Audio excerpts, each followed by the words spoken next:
Welcome to this brief video talking about the 5 greatest misconceptions about the baptism in water.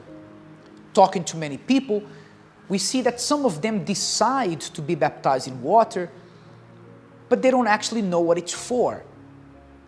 I believe that when this video is over, you'll be prepared, hopefully, to make that decision to give your life to the Lord Jesus. The first misconception about the baptism in water is that it will solve all your problems. The answer is no.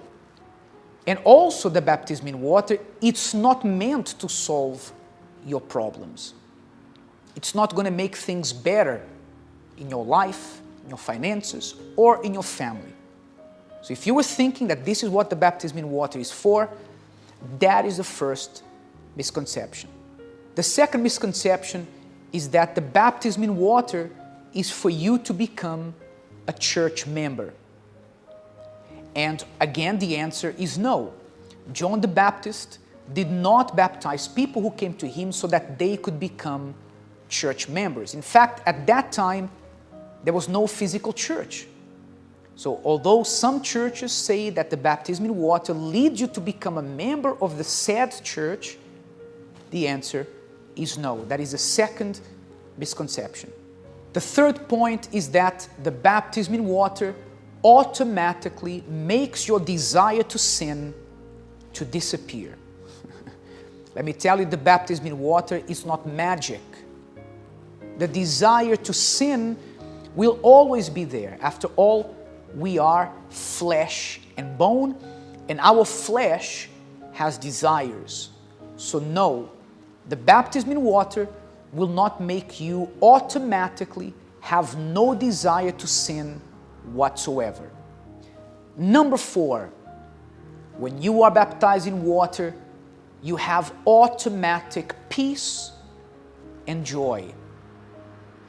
Again, this is not true. You will feel joyful because of the decision that you have made, but the act of being baptized in water does not come with automatic peace and joy attached to it.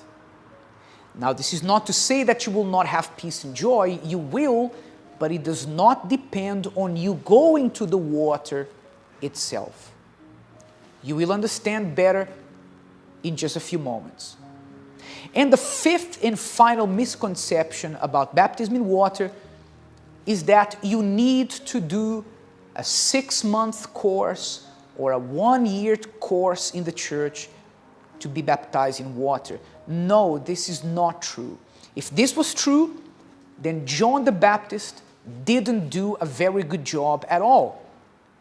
Because people would come to him, would listen to his preaching once, and on that day they would decide to be baptized in water. So you don't need to do a course. So what is the baptism in water? You know now what the baptism in water is not. So what is the baptism in water? The baptism in water is a decision, a physical act of the inner repentance that happens in you. When you say, I no longer want to live in sin. I renounce my life of sin. I know I will have the desire to sin, but I will not do it anymore.